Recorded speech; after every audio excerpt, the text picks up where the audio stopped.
Yo, yo, yo, what is going on, IK Familia? It is your boy BN, aka Mr. Kingdom Builder, and today we're back for probably one of our last and final videos here on S79. Is that, man, there's some wild stuff happening. This kingdom is about to become vacant, probably to a big degree here within, from what it seems to be, a couple weeks, maybe a month. And from now, pretty much up until then, there's going to be quite a lot of people leaving from indications based on world chat, and then most likely once the next window opens for other kingdoms as well afterwards. Before we get started, really what I'm going to be talking about today is just touching on what I think are some of the important heeds of warnings to those out there, and also really wanting to pass a question off to those early rather than later.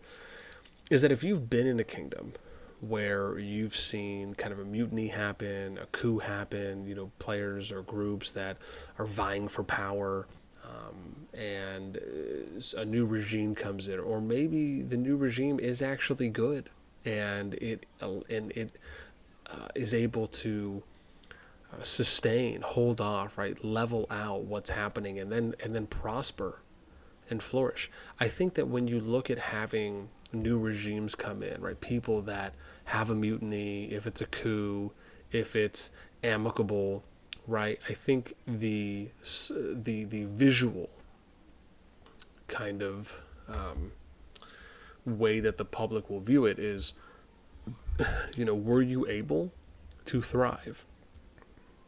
Were you able to flourish after you got into this position that either you wanted or you just came into? In 79, unfortunately, it's the former, where it's the group that basically had the mutiny, and I ended up stepping down. And then you look at where that kingdom once was, where it was 8 active alliances working to fill out and work on a ninth alliance, having great power balance, going from a from scratch kingdom to the number 8 strongest kingdom in 5 months. Looking at having a little bit of a shaky start to the first KVK season, but ending well by being able to make it to Zone 3, even at one point being offered to capture Gnome Capital. Navigating some diplomacy hurdles, but still being able to kind of work things out in the end, and just having a great active player base. I'm so proud, and I will say that I am really so proud of what S79 was able to do within those first 5 months. And what's funny is I'll often read some DMs from people that will message me, or even some world chat posts every once in a while, from people just reminiscing and talking about how good things were at that time, and then in other breaths how different they were compared to now. And so before we kind of just dive in, I'm just going to talk a little bit. I might show some world chat posts. As always, if you enjoy the content, make sure you sub, like, ring the notification bell. And if you want to join and be a part of the conversation, Discord link is in the description, pin comment below. And so, I'd love to know from you, if you're someone out there who's been in a kingdom, you've played a kingdom builder, you've been in a server where, you had a new regime that came into power, regardless of how. Did they prosper? Did they thrive? Did they flourish? Or did they succumb to the pressure and, basically not do anything but, in turn kind of kill the server, or have it going in a declined state? And if so, why did it happen? How did it happen, right? I'd love to know. I think the history and the stories from kingdoms and servers, depending on how they played out, especially similar ones like these, even if it may not be directly related, is fascinating. Knowing trends and being able to spot trends is really, when you think about kind of history in and of itself, right, it's a series of trends, just depending on what trend and what path it goes down. And so when we look at those things, it's great to know, because we can use those as heeds, right? A heed of warning to other new kingdoms and servers who may be in a situation where you have kind of a mutiny or a coup happening. Maybe you think one's going to happen. Maybe one already happened. And I'm here to tell you today that if the people that are in any kind of form of a power position, regardless if they want the power or not, because I think it's pretty clear and obvious to tell, for individuals, at least I feel, for those that really are just power hungry, they've kind of drank from the Kool-Aid, and then those that just don't care for it. And I like to think I fall a little bit on the latter, if not completely, I should say, on the latter, where, for anyone that has ever been a part of my projects, if you've ever talked to me, if you've ever attended one of my town halls, you know that one of the things I always constantly reiterate is you have to think about the player base. You have to think about the everyday average person, right? Those are your constituents, if you will, right? You are a steward, essentially, when you are in management. If you're a leader, if you're an officer, right? You should not only care about the people in your alliance, but you should care even more about everyone in a kingdom. And how are you going to be able to give these players, every player, the best chance to have a quality day-to-day life experience playing, and what reasons are you giving them to sign in every day? And I think that's something that is very much a lost art, if not just lost altogether, from the majority when it comes to building kingdoms, and how we look at development, and how we look at keeping player activity high and player retention as high as possible. And it is unfortunate. I look at everything that 79 was able to accomplish, and it really was only scratching the surface. And I would have loved for it to be so much more. And so I'm just going to show a couple chats here from World Chat that I thought were interesting. And so I'm going to scroll up, I think, a little bit, because I just had this open while I was taking a look. And there might only be one or two or a few that I show at most, but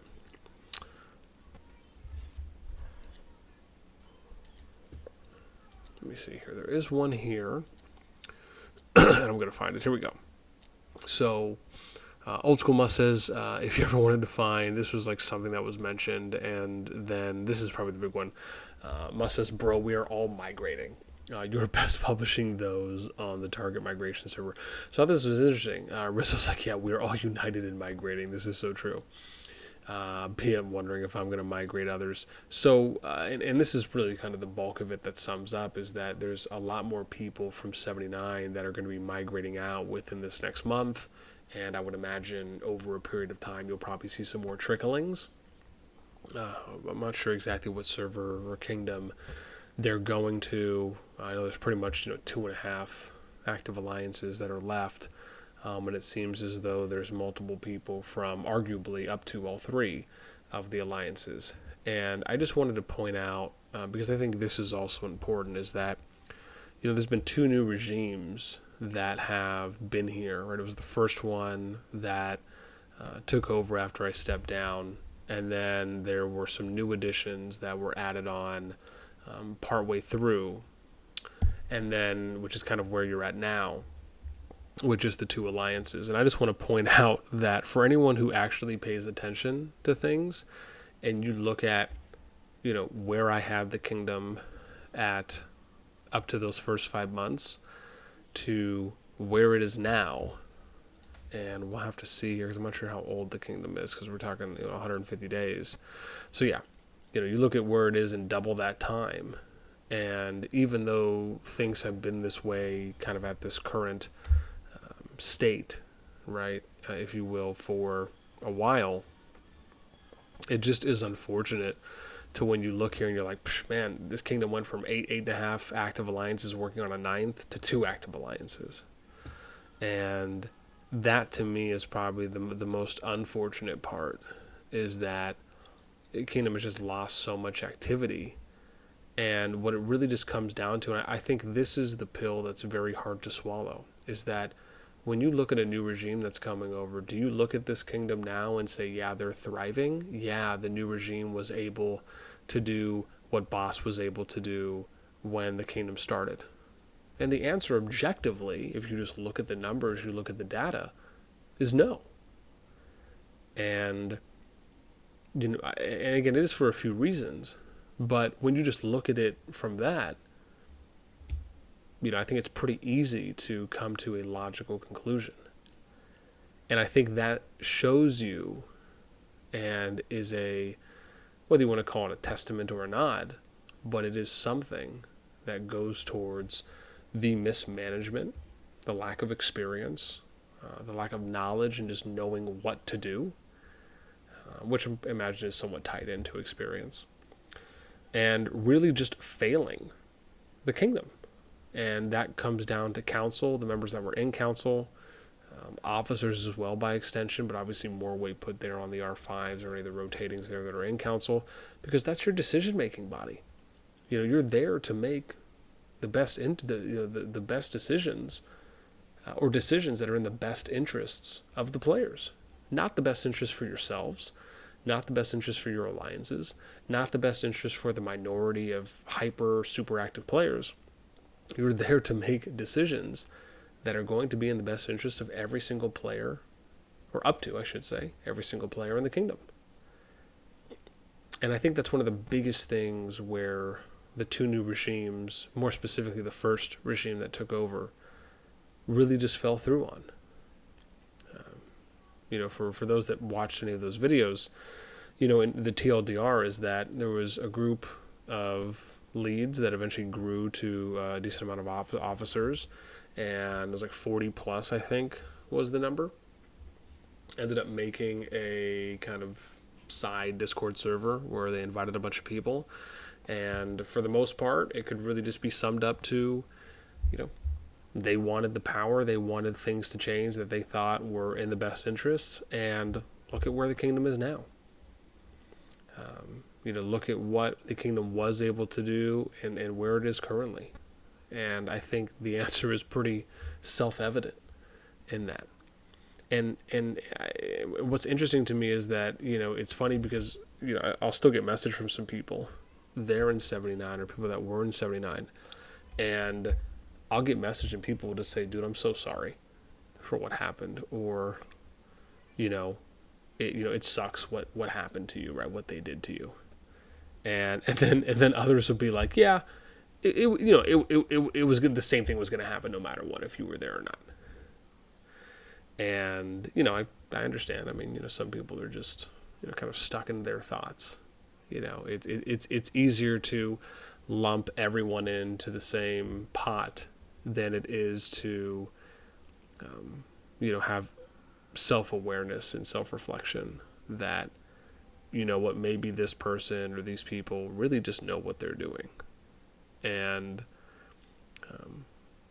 with that being said, I just, my heart goes out to the players in 79. If you were in 79 and you really enjoyed your time while I was there for those first 5 months, and you're in a situation where you've stopped playing now or you will be migrating out, I am sorry for how things went down. And not sorry in the sense of, sorry for me leaving or sorry that you're stuck with these leaders now, but just sorry because of what you have gone through afterwards.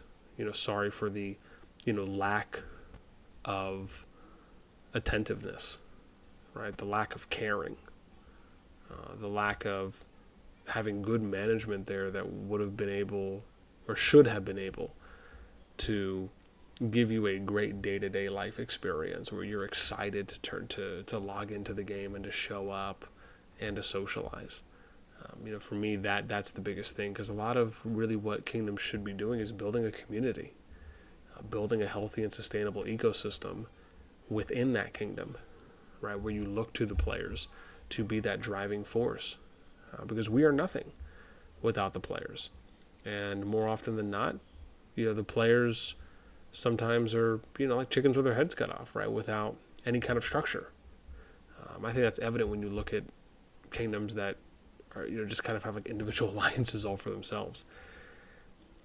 And so, man, it's a wild and crazy journey. And even if this ends up being the last video I make on server 79, I definitely wish everyone there the best, wherever you go. If you stay in 79, if you leave, right, regardless of, my objective views on leadership and how things have transpired from that point to now, I still, at the end of the day, hope that you have, a good experience there. Even if I just never work with you ever again. Uh, but yeah, so I say that in the nicest way possible. Wild stuff, wild stuff. With that being said, that's I think where I'm going to end up ending the video. And as I mentioned in the beginning, right, if you've had a similar situation, let me know, right? Where were you? How did things happen? How did things go down? And what's happening now in that kingdom or server in any game? And hopefully maybe we'll get some good stories in the comments down below. That's it for me. Until next time, I'll catch you guys later.